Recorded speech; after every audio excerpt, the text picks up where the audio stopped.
태초에 하나님이 천지를 창조하시니라. 그리스도인의 길 태초에서 아멘까지 44번째 시간입니다. 오늘은 교회 창조 4일째 성령 임재 그 두 번째 이야기를 나눠보도록 하겠습니다. 하나님의 뜻은 성경에 창조밖에 없습니다.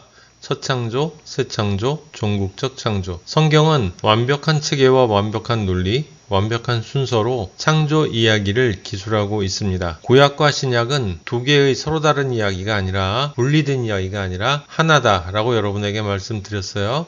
구약교회의 창조 이야기는 그 자체로 하나님의 백성 창조이면서 동시에 신약교회 창조의 예표로서 기능한다. 그래서 신약교회 창조의 예표이기 때문에 창세기에서 에스더서까지 이르는 구약교회 창조 이야기는 사복음서에서 사도행전을 거쳐 계시록에 이르는 신약교회 창조 이야기에 확실하게 절대적으로 대응한다라고 여러분에게 말씀드렸고, 지금까지 실제로 어떻게 대응하는지 창조 3일까지 말씀을 드렸어요. 창조 4일에 대한 이야기를 하기 전에 간단하게 정리를 하면, 창조 1일을 위해서 하나님 아버지는 아브라함과 이삭과 야곱을 예비하셨죠. 구약에서. 신약에서는 예수 그리스도를 예비하셨고요. 그렇게 12부족 70인, 12제자 70인을 교회로 부르시고 교회로 세우셨습니다. 그게 창조 첫째 날 십자가 회개에 해당되는 것이고요. 그 다음에 창조 두 번째, 세 번째 날을 위해서 하나님 아버지는 구약의 창세기 끝에 요셉을 예비하시고 요셉을 통해서 7회 풍년이라는 이야기를 주심으로써 그것을 통해 신약에서 예수 그리스도가 심판과 부활을 통해 십자가의 대속으로 이루어지는 심판과 부활을 통해 교회의 창조 두 번째, 세 번째 날 심판과 부활, 교회 스스로는 절대로 할 수 없는 그 일을 예수 그리스도께서 해주신 그것을 예표하는 이야기로서 구약의 요셉 이야기를 주셨다고 말씀을 드렸습니다. 그래서 요셉의 7회 풍년 이야기는 그 어떤 이야기보다 영화롭고 존귀한 이야기다. 우리가 기존에 알던 지금껏 교회에서 들어왔던 그런 단순한 성공 스토리가 아니라 하나님의 뜻, 창조의 뜻을 이루기 위한 예수 그리스도의 십자가 대속 사건을 구약에서 예표하는 너무너무 영화로운 이야기였다라고 말씀을 드렸어요. 그렇게 해서 교회가 창세기를 마치면서 창조 첫째 날에서부터 셋째 날까지를 마쳤고요. 당연히 그 다음에는 창조 넷째 날로 들어가야 하는데, 창조 넷째 날은 이제 교회가 의롭게 됐으니 무슨 일이 일어납니까? 하나님의 영이, 그리스도의 영이 교회 안으로 들어오는 일이 일어나는 거죠. 그것이 바로 오순절입니다. 저번 시간에 제가 여러분들에게 이 창조 4일을 위해서 하나님 아버지께서 모세를 예비하셨다라고 말씀을 드렸어요. 그것을 위해서 모세가 개인적으로 창조되어지는 과정을 보여드렸습니다. 본인이 창조되지 않으면 하나님의 종으로 쓰임받을 수가 없기 때문에 중요한 것은 출애굽기 3장 5절 네 발에서 신을 벗으라. 신을 벗는 그 일이 일어나기까지 장장 80년이 걸렸다. 40년의 궁궐과 40년의 광야가 필요했다라고 하는 거고요. 그렇게 모세가 십자가 부흥을 끝내고 여섯째 날 십자가 승리의 삶을 살았는데, 그 십자가 승리의 삶이 바로 뭐냐? 이스라엘 백성을 애굽으로부터 이끌어내서 가나안 입성 전까지, 요단강 전까지 인도하는 그 승리의 역사를 모세가 이루게 됐다라고 말씀을 드렸습니다. 준비된 모세는 이제 애굽으로 돌아갑니다. 그런데 애굽으로 가는 길에 출애굽기에 보면 아주 이상한 이야기가 있어요. 두 아들을 데리고 아내와 함께 애굽으로 돌아가는 길에 모세가 숙소에 있을 때에 여호와께서 그를 만나사 모세를 죽이려 하셨대요. 왜 그러셨을까요? 신학자들은 해석이 분분합니다. 병에 걸렸다든지 이런저런 해석이 있는데, 어쨌든 모세가 죽게 된 거예요. 그래서 십보라가 돌로 만든 칼을 가져다가 아들의 포피를 베입니다. 할례를 행한 거예요. 포피를 베어서 모세의 발에 갖다 댔어요. 그러면서 말했습니다. 당신은 참으로 내게 피난편이로다. 그렇게 말하니까 여호와께서 그를 놓아주셨대요. 그리고 그때에 십보라가 피난편이라고 한 것은 할례 때문이었다라고 말을 합니다. 이 구절은 신학자들과 목회자들이 해석을 하는데 어려움을 겪는 구절이에요. 사람들이 성경에 난해 구절이라고 정해놓고 이러쿵저러쿵 말들이 많은 것입니다. 근데 그런 것들은 왜 발생하냐면, 사람들이 성경을 혼으로 해석하려고 하기 때문에 그래요. 혼으로 해석한다는 건 이성으로 해석한다는 거예요.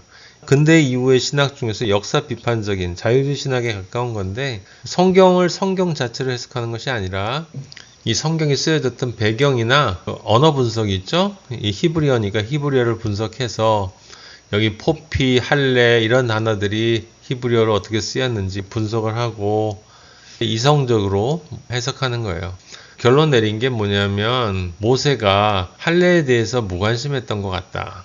원인은 여러 가지 있겠지만 미디안 광야에서 40년 살다 보니까 그랬을 수도 있고, 또 이방 여인이니까, 미디안은 가나안에 속한 민족이었잖아요. 그 사사기에 보면 기드온이 미디안 대군을 물리치지 않습니까? 근데 그 미디안 사람이었단 말이에요, 부인이 시보라가. 그러니까 아마도 이스라엘이 행했던 할례를 거절했을지도 모른다. 그래서 할례를 하지 않았다가 그 모세가 할례를 받았다 안 받았다는 구절도 성경에 없거든요. 근데 우리가 확실히 할 수 있는 건 뭐냐면, 여러분, 모세가 태어날 때 레위 사람이 레위 여인과 결혼했어요. 제사장 집안, 거룩한 집안이잖아요. 하나님의 일을, 성전을 섬기는 레위 지파 사람들이 결혼을 했는데 율법을 안 지키겠습니까? 8일 만에 할례를 했을 것입니다. 모세는요. 근데 다만 이제 모세가 궁정에서 40년 살고 미디안에서 한 40년 방황하다 보니, 또 이방 여인이 싫어하다 보니 할례를 자녀들한테 하지 않았다, 아들들한테. 그래서 하나님이 죽이려고 했다. 왜냐? 지금 모세는 이스라엘 백성을 인도해낼 지도자로서 가고 있는데, 그렇다면 거룩해야 되고 흠이 없어야 되는데 흠이 남아 있었다. 그래서 아마도 모세를 죽이려 했을 것이다. 근데 그때 시보라가 문제의 원인이 무엇이었는지를 깨닫고 아들에게 할례를 행해서 모세를 살렸다. 하나님 아버지 앞에 율법을 어기는 불순종을 했기 때문에 죽을 뻔했는데 할례를 함으로써 살아났다. 보통 이제 이렇게 해석을 합니다. 틀린 말은 아니에요. 틀린 말은 아니지만 옳은 말도 아닙니다, 여러분. 모세가 할례를 행하지 않았다, 자녀들한테. 그렇다면 하나님 아버지가 그 전에 할례를 하고 가라 라고 얘기를 했겠죠. 너 아직 아들들한테 할례를 행하지 않았네. 그럼 할례를 하고 가라. 그렇게 얘기하시면 됐는데, 하나님 아버지가 아무 말씀 안 하시다가 갑자기 그 애굽으로 가는 과정에서 나타나서 모세를 죽이려고 했다. 좀 이상하지 않습니까? 이 구절은 그런 뜻이 아니기 때문에 그래요. 모세가 거룩하지 못했고 준비가 온전하지 못해서 하나님께서 죽이려 한 거다. 시보라의 지혜로 살아났다. 그런 이야기가 아니고요. 이 구절의 의미는 바로 그 앞에 힌트가 있어요. 그 출애굽기 4장 24절 앞에 하나님이 이렇게 말씀하세요. 너는 애굽에 가면 바로에게 이야기해. 여호와의 말씀에 이스라엘은 내 아들 내 장자야. 여기 장자란 말이 나와요. 이스라엘은 내 장자야. 내가 너에게 이르기를 내 아들을 보내주어 나를 섬기게 하라 하여도 네가 보내주기를 거절하니 내가 너의 아들 너의 장자를 죽이리라 하셨다 하라. 하나님 아버지가 모세를 보내면서 이 말씀을 하신 거예요. 떠나기 직전에. 아직 바로를 만나지도 않았고 바로가 거절한 것도 아니에요. 아직 그것이 확인된 것은 아니에요. 근데 아버지가 그렇게 할 거라고 얘기는 하셨죠. 그래서 그렇게 할 거기 때문에 그때가 되면 이 얘기를 하라라고 하신 거예요. 그리고 나서 바로 뒤에 24절에 모세를 죽이려 하셨다. 이 말이 나오는 거예요. 그러니까 여러분, 모세를 죽이려 하신 이야기는 그 앞에 바로에게 하신 말씀과 연결이 되는 거예요. 말씀을 잘 들어보세요. 이스라엘은 내 아들 내 장자다. 원래 장자는 누구라고요? 예수 그리스도가 장자죠. 하나님의 장자. 근데 이스라엘이 왜 장자입니까? 그 장자 안에서 하나님 아버지 앞에 함께 나아가기 때문에 그런 거예요. 또 이스라엘이 하나님의 장자인 이유는요, 이렇게 생각해 볼 수 있어요. 그 첫째 아들, 둘째 아들. 여러분, 탕자의 비유 있잖아요. 거기 보면 첫째 아들과 둘째 아들이 나오죠. 첫째 아들은 아버지를 떠난 적이 없어요. 그렇죠? 둘째 아들은 떠났어요. 근데 나중에 돌아오죠. 회개하고 돌아옵니다. 근데 첫째 아들이 질투하잖아요. 그때 아버지가 얘기를 하십니다. 둘째 아들이 회개하고 돌아왔기 때문에 내 반지를 끼워준다. 그 얘기를 한 거예요. 둘째 아들은 떠났기 때문에 돌아올 수 있었던 거예요. 여러분, 이 말은 굉장히 중요합니다. 예수님이 누구를 부르러 오셨다고요? 죄인을 부르러 오셨다. 의인을 부르러 온 게 아니라고 그랬어요. 의인이 누구예요? 실제 의인이 아니라 죄인인 주제에 자기가 의인이라고, 나는 하나님의 집을 떠난 적이 없다. 나는 하나님의 장자다.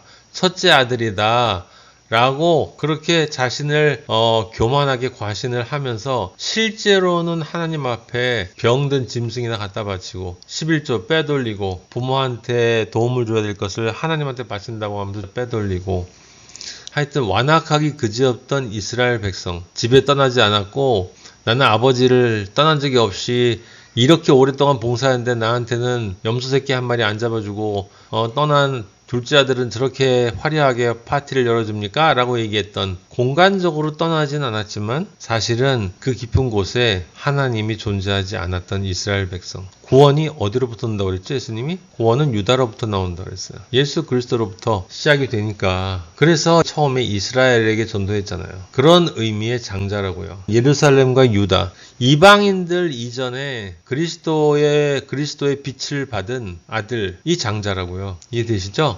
그러니까 둘째 아들은 이방인들을 뜻하는 거예요. 우리 같은 사람들이요. 우리가 바로 돌아온 탕자죠. 이런 관점으로 얘기하면. 그리고 회개한 죄인들이 되는 거예요. 이스라엘은 지금까지도 다수의 사람들이 회개하지 않고 있어요. 예수님을 못 박았을 뿐만 아니라 지금도 율법을 붙잡고 예수님을 거부하고 있어요. 창세 전부터 하나님 아버지가 아들 예수 그리스도와 성령 하나님과 함께 예비하신 하나님의 십자가 사랑을 제일 먼저 은혜로 받은 민족이 이스라엘이잖아요. 그래서 이스라엘을 장자라고 얘기하는 거예요. 그러면 장자가 된다는 얘기는 예수 그리스도 품 안에 있다는 이야기고, 장자가 되지 못한다는 건 예수 그리스도 바깥에 있다는 뜻이에요. 그럼 바로는요? 바깥에 있는 존재죠. 그래서 너는 나의 장자가 아니기 때문에 죽이겠다. 여러분, 장자는 또 가족을 대표하잖아요. 가족을요. 그래서 장자를 죽인다는 건 그냥 장자만 죽인다는 게 아니에요. 가족 전체가 죽임을 당한다는 거예요. 결국은 대표를 내가 죽인다, 이 얘기는 너희들 전부 죽인다는 뜻이에요. 하나님 아버지가. 출애굽기 4장 22절 23절을 잘 보세요.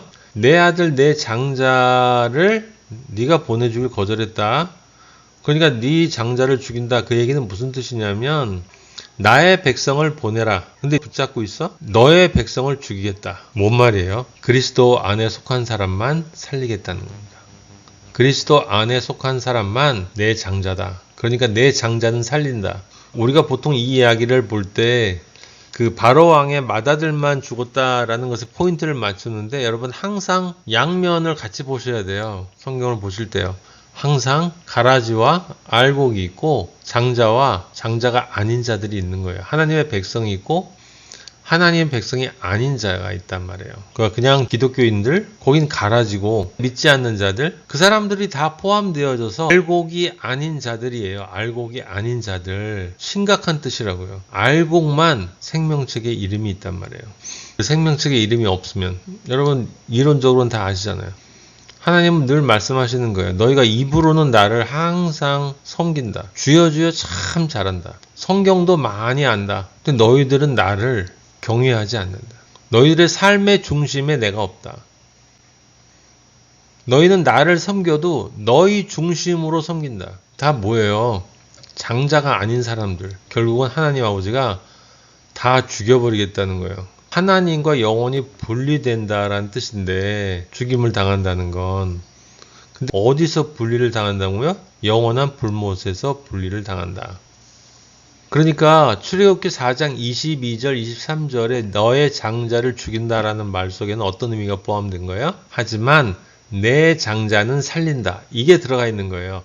나의 장자는 살리고 예수 그리스도 안에 있는 이스라엘은 살리고 너의 장자는 죽인다. 그리스도 안에 있지 않은 자들은 다 죽음을 맞이하게 될 것이다. 그 뜻이죠.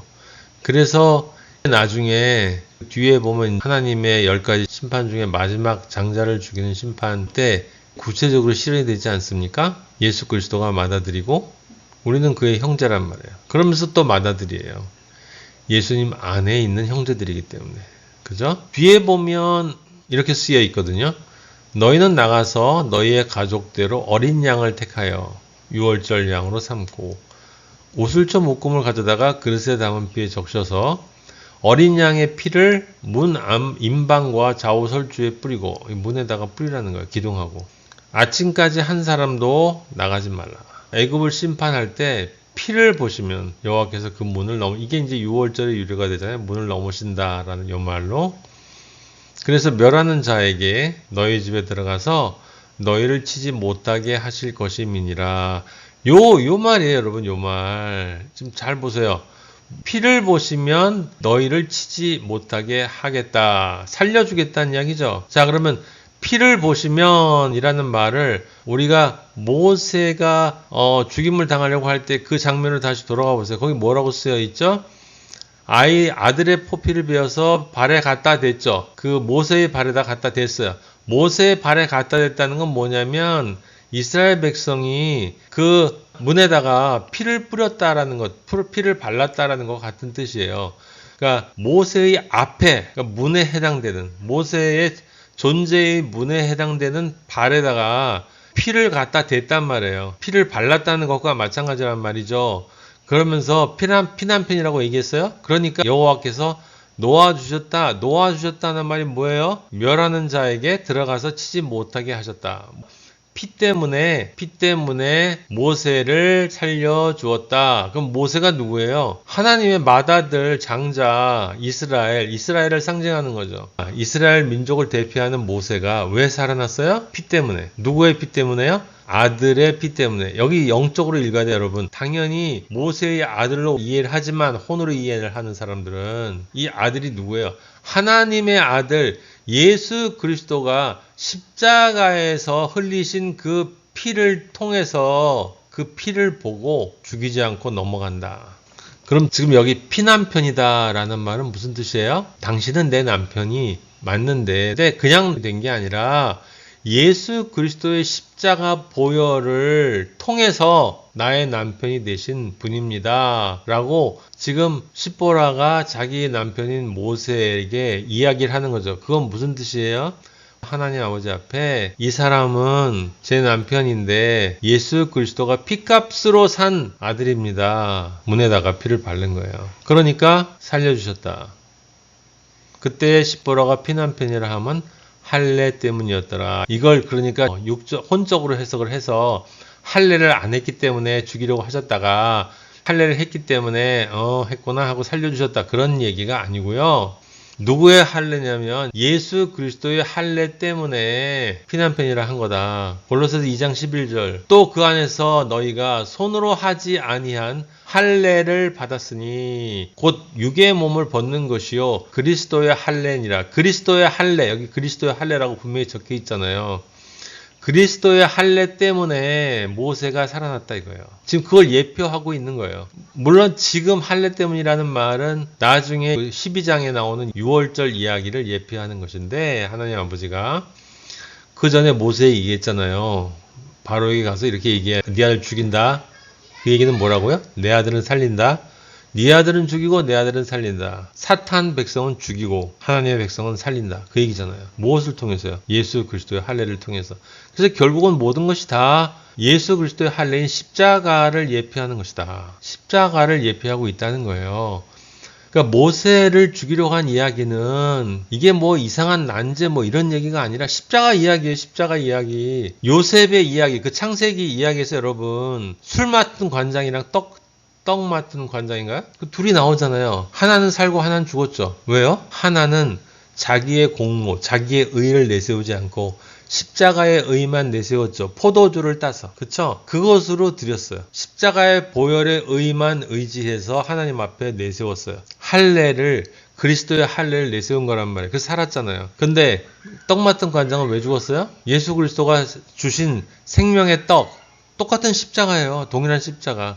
하늘에서 내려온 생명의 떡을 하나님이 주셨는데 은혜는 동일하게 다 준단 말이에요. 믿지 않는 사람에게나 믿는 사람에게나 엉터리를 믿고 있는 사람들에게나 모든 인간에게 하나님은 십자가를 동일하게 주신단 말이에요. 하나님은 모든 사람이 구원받기를 원하신다라고 성경에 써있단 말이에요. 누군가를 선택해서 구원하시는 게 아니라 하나님은 모든 사람을 구원하시는데 그런데 모든 사람 중에서 누구를 구원하시냐 누구를 예정하셨냐 어떤 사람을 예정한 게 아니라 누굴 구원하셨다고요? 자신이 죄인임을 고백하고 십자가 앞으로 나오는 사람들. 그 사람들을 구원하시기로 하나님이 예정하셨다라고 말씀드렸죠. 진리예요, 여러분. 성경의 진리예요. 칼빈의 예정론 제발 모든 사람이 그렇다고 그래도요, 여러분. 성경이 아니라고 그러면 아닌 거예요. 모든 사람이 아니라고 해도 하나님이 그렇다고 하면 그런 거예요. 그런 거예요. 예수 그리스도는 죄인을 부르러 오셨지 하나님이 예정한 사람들을 부르러 오신 게 아니란 말이에요. 이 교만한 인간들, 교활한 인간들.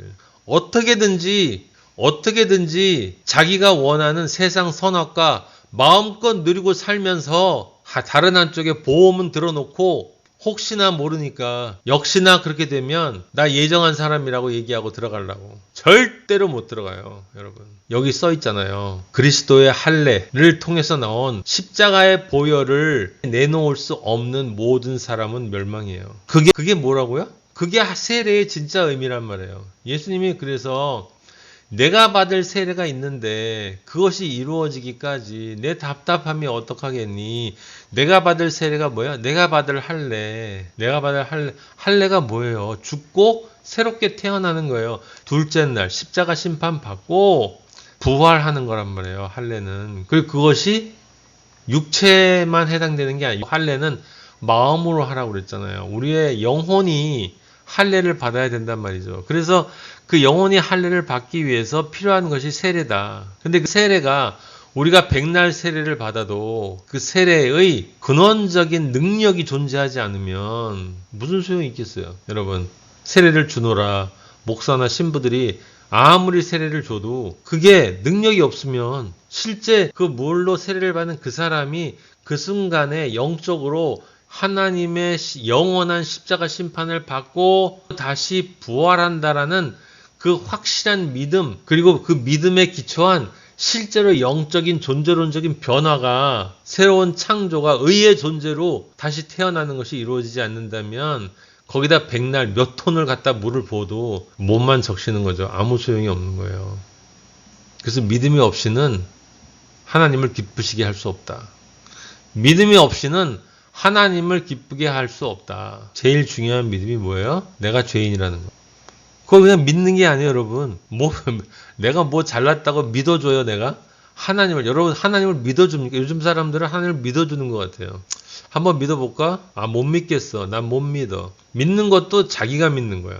그러니까 어떤 목사님들은, 어떤 신학자들은 또 믿는 것이 아니라 믿어지는 거래요. 믿어지는 거. 믿어지는 거면 내가 믿는 게 아니면 그럼 내 책임이 없잖아요. 하나님께서는 각자의 행위대로 갚아주신다고 했는데 믿는다라는 것도 행위란 말이에요. 마음의 행위, 영혼의 행위. 그 행위가 없으면 무슨 뜻이에요? 행위가 없다는 건 모세의 피, 지금 아들의 포피를 갖다 대는 일이 없다는 뜻이에요.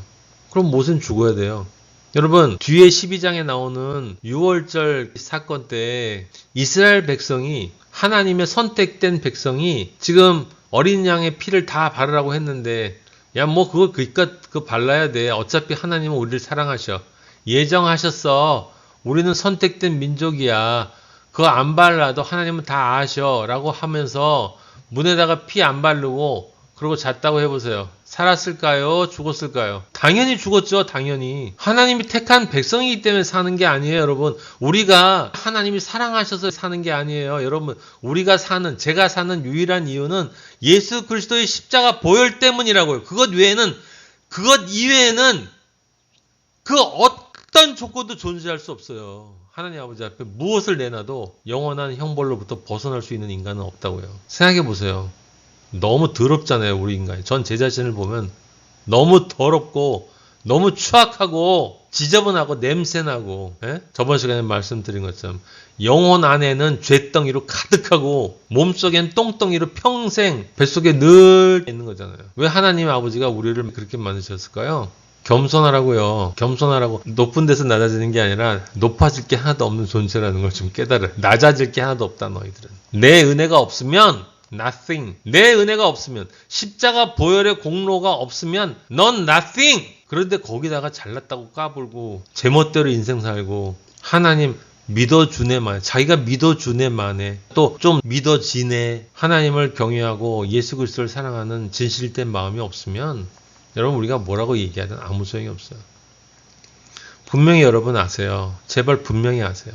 제가 성경을 많이 알든 모르든, 성경을 많이 받든 안 받았든, 지혜를. 여러분 얼마나 잘났든 못났든 전혀 상관이 없다고요. 하나님 아버지 앞에 가면.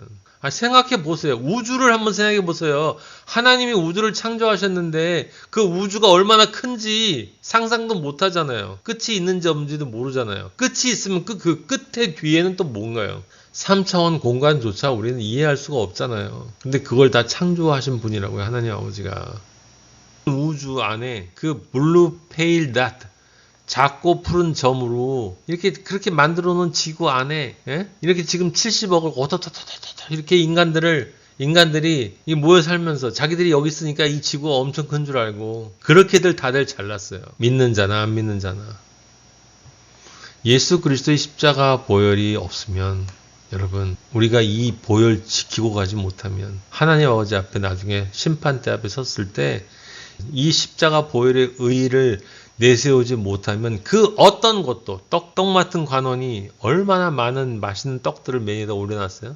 이거는 제가 열심히 노력한 평생 봉사한 거예요. 평생 바퍼했습니다. 평생 선교했어요. 평생 목사했습니다. 교회를 빠진 적이 없습니다. 새벽기도 안 빠졌어요. 다 그 위에 올려놓은 떡이거든요. 떡들. 어떻게 됐어요? 그리스도 십자가 보혈이 없으면 아무 소용이 없는 거예요, 여러분. 그래서 그걸 매일 붙잡아야 되는 거예요. 매일. 우리를 구원하는 편은 세례밖에 없다. 예수 세례. 그러니까 세례를 받으라는 얘기가 아니라 교회에서 세례를 받는 게 중요해요. 그거는 그냥 사람들 앞에서 보여주는 내가 세례를 받았습니다. 라고 내가 그리스도인으로서 나 자신을 이렇게 사람들한테 드러내는 것이라고 생각하면 되지만 그것을 드러낸다 하더라도 하나님 아버지 앞에 내가 인정받지 못하면 아무 소용이 없는 거예요. 하나님이 날 인정해 주지 않으면 아무 소용이 없어요. 거꾸로 하나님이 날 인정해 주잖아요. 그럼 아무것도 필요 없어요. 하나님이 날 인정해 주지 않으시면 아무것도 소용없다. 하나님이 날 인정해 주시면 아무것도 필요 없다. 우리 아버지 얼마나 멋지십니까? 아버지만 있으면 다예요. 모든 것이 다예요. 그런데도 우린 약하잖아요. 조금 문제가 있으면 염려하고 근심하고 우울해하기도 하고 마음속에 별 소용돌이가 닫히지 않습니까? 유혹에 빠지고 분명히 하나님을 사랑하면서도 그럼 뭘 해야 돼요? 계속 할례를 해야 되는 거예요. 할례를 무엇을 통해서요? 회개. 말씀드렸죠. 회개가 생명의 열쇠입니다, 여러분. 회개가 우리가 해야 될 건 진실된 회개밖에 없어요. 습관적인 회개 말고요, 여러분. 교회 가면 습관적인 회개하는 사람들 널려 있어요. 전 너무 많이 봤어요. 또 그럴듯하게 해요. 눈물을 질질 짜면서. 사람들한테 보이는 회개는 전혀 중요한 게 아니에요. 하나님 아버지 앞에 보여야 돼요. 여러분이 혼자 계실 때 하나님 아버지 앞에 회개를 하시냐고요. 진실된 회개를. 그게 하나님 아버지와 매 순간순간마다 여러분이 아버지로서 나의 아버지 제가 이렇습니다. 이렇게 약합니다. 이렇게 어리석습니다. 아버지 도와주세요. 아버지 왜 안 도와주세요? 끊임없이 아버지와 대화를 하고 관계를 하고 부족한 나, 항상 기뻐하지 못하는 나, 조금만 문제 있으면 근심하고 우울해하는 나, 쉬지 않고 기도한다고 하지만 언제 기도했는지 금세 잊어버리고 딴 일 하다 보면 범사에 감사한다고 말만 하고 좋은 일 생길 때만 감사하는 나. 그럴 때는 하나님 영광 하면서 사실은 남들이 나를 영광스럽게 봐주기를 원하는 이 교활하고 세상에 여러분 얼마나 교활하고 사악한 인간이 많습니까? 뭐 누구라고 얘기할 것도 없죠. 물론 공적으로 나타나는 사람들 있죠. 공적으로. 연예인들, 정치인들, 무슨 교육가들, 종교인들 그런 사람들은 공적으로 나타나기 때문에 잘 보여요. 뭐 잘못하면. 근데 안 보이잖아요. 나는 나만 알잖아요. 하나님만 아시고. 그러니까 나는 늘 그런 사악하고 교활한 인간들을 비판하는 존재로 있는 거죠. 근데 하나님 아버지는 그래 쟤에 비해서 넌 잘났다 이렇게 얘기 안 하신단 말이에요. 그리스도에 비해서 넌 어떠냐라고 물어보시고 항상 그리스도 십자가의 의의를 너는 가지고 있느냐 그걸 물어보시거든요. 너는 그리스도의 장성한 분량까지 자랐느냐 그걸 물어보신단 말이에요. 예수 그리스도와 비교하신다니까 하나님 아버지는. 왜? 예수 그리스도의 형제니까. 하나님의 아들이라면서요. 우리가 하나님의 자녀라면서요. 얼마나 말을 간사하게 잘하는지 우리 인간이 그런 거 생각해보면 하나님의 자녀래. 하나님의 자녀. 교회 가보면 정말 가증스러워요. 가증스러워. 제가 그렇다고요 여러분. 다른 기독교인이 아니라 제가 제 자신을 바라보면 가증스러울 때가 한두 번이 아니라고요. 그때 회개해야 되는 거예요. 그때 바로 엎드려서 아버지 앞에 회개를 해야 되는 거죠. 모세를 죽이려 하신 이 사건은 1차적으로 나중에 애굽을 심판하시고 하나님의 맏아들을 심판하지 않으시는 그것을 미리 예표해서 보여주시는 거예요. 하지만 모세의 사건을 통해서 하나님이 얘기하시는 건 다른 것이 아니라 결국은 모든 인간은 십자가를 통해서 나누어진다. 오른쪽 죄인과 잘못된 죄인과 십자가는 항상 중심에 있고 두 심판받을 죄인들을 나눈다. 심판받을 죄인들을 나눈다니까요. 우리는 심판받을 죄인인데 살려준다고요. 왜 살려줘요? 예수 그리스도가 계시기 때문에 예수 그리스도가 제 대신 영원한 심판을 받아주시고 영원한 죽음을 받아주셨기 때문에 그냥 예수님이 하나님이 아끼는 아들이 죽었기 때문에 고통받고 십자가에 죽었기 때문에 하나님이 이제 우리 아들을 봐서 널 살려준다. 그게 아니라니까요. 여러분 십자가의 진리는 너무너무 깊어요. 알면 알수록 하나님의 말씀은 신비해요. 신비. 모세의 얘기는 십자가를 통해서 나누어지는 구원받을 하나님의 백성과 구원받지 못하고 영원 불못에 떨어지게 될 마지막 심판 때에 생명책의 이름이 있느냐 없느냐 기준은 오직 하나 예수 그리스도 십자가의 의의를 가지고 있느냐 없느냐 그것에 의해서 결정된다. 그걸 하나님 아버지가 지금 이 작은 사건을 통해서도 보여주시는 거예요. 그래서요 정말 신기하게도요 하나님 아버지가 이 4장 22절에 바로에 대한 이야기를 하시기 직전에 그 직전에 무슨 얘기가 있는지 아세요? 4장 20절에 모세가 애굽으로 돌아가는데 하나님의 지팡이를 손에 잡았더라. 나의 지팡이가 아니고 하나님의 지팡이는 뭡니까? 나의 의가 아니고 나의 의는 뱀이라고 그랬어요. 뱀으로 나타났다고 그랬죠? 내 지팡이를 던지니까 뱀이 됐고 하나님의 말씀에 순종해서 그것을 다시 잡으니 그것이 하나님의 지팡이가 되었다. 하나님의 지팡이가 바로 십자가. 그러면 출애굽기 4장 20절은 이렇게 번역이 돼요. 모세가 애굽으로 돌아가는데 십자가를 손에 잡았더라. 오직 십자가의 믿음으로, 십자가의 의로, 십자가의 능력으로만 십자가만 바라보고 애굽으로 돌아가더라. 그 뜻이에요. 그래서 그 십자가의 보혈의 능력을 진실로 믿는 사람이에요. 진실로 믿는 사람. 믿어지는 게 아니에요. 믿는 거는 혼이 믿는 게 아니라고 제가 말씀을 드렸어요. 믿음은 혼으로부터 시작하는 게 아니고 영으로부터 시작하는 거예요. 영이 믿으면 혼은 그때 알아요? 몰라요? 모르죠. 혼이 어떻게 알아요? 자기는 머리로만 생각하는데 이렇게 생각하고 저렇게 생각하고 이리 굴리고 저리 굴리고 몰라요. 근데 그냥 갑자기 눈물이 나오고 막 그냥 콧물이 나오고 영이 회개하는 건 혼이 몰라요. 그래서 어떤 목사님들이 믿는다고 하지 않고 믿어진다고 얘기하는 거예요. 어떤 신학자분은 그러더라고요. 믿음은 능동태가 아니고 수동태래.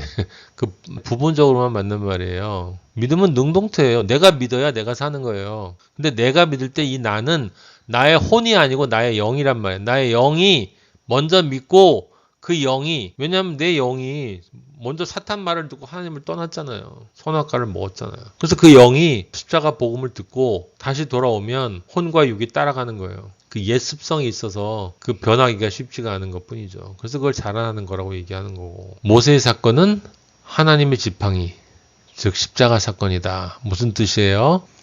그리스도인이 하나님 아버지 예수 그리스도를 십자가를 만나서 복음을 경험하고 복음의 기쁨을 경험하고 성령 받아서 기뻐하고 40의 시간을 거쳐서 부흥하고 나면 이제 세상을 향해서 정말 복음을 전할 수 있는 존재가 되는데 그때 우리는 오직 무엇만 의지하고요? 십자가만 의지하고 나아가게 된다. 나아가야 된다가 아니고요. 우리는 그렇게 못한다고요. 왜냐하면 내 안에 옛자가 강하기 때문에 사탄은 끊임없이 생각을 넣어주고 끊임없이 상상을 넣어주고 끊임없이 말들을 넣어주고 끊임없이 주변 환경을 움직이고 주변 사람들을 움직여서 제 믿음을 흔든단 말이에요. 공격이 보통 거센 게 아니란 말이죠. 이제 때가 가까웠거든요. 얼마 안 남았단 말이에요.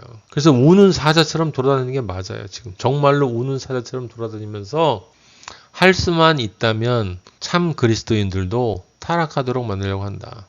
그래서 회개해야 되는 거예요. 여러분 십자가의 보혈 모든 것을 이겨요. 그런데 십자가의 보혈이 없잖아요. 십자가의 보혈이 없으면 우리는 모든 것에 져요. 다시 한번. 우리가 십자가의 보혈만 의지하면 모든 것을 이길 수 있어요. 십자가의 보혈은 모든 것을 이기기 때문에. 그런데 여러분, 당신이 십자가의 보혈을 진심으로 의지하지 않으면 힘들어요. 의지하셔야 돼요. 십자가의 보혈을 의지하셔야 돼요. 진심으로. 마음속으로 늘 회개하시고 그리스도의 장성한 분량까지 잘하셔서 하나님이 기뻐하시는 하나님의 종으로 땅끝까지 만나는 사람마다 복음을 전하는 언제까지 바울이 그랬잖아요. 언제까지 젖만 먹고 있을래? 이제 딱딱한 것도 좀 먹고 그게 무슨 뜻이에요? 이제 전도도 좀 하고 제대로 이제 진리에 대해서 진실된 관심을 좀 갖고 하나님의 나라가 뭔지 십자가 보혈이 무엇인지 구원이 무엇인지 사람들에게 전하고 싶은 마음이 없느냐. 딱딱한 음식을 먹을 때가 됐는데 아직도 그냥 말씀만 주면은 마시고 젖 먹듯이 진리를 전하는 그리스도의 장성한 분량으로 자라는 여러분 모두가 되시기를 예수 그리스도의 이름으로 축복합니다. 아멘.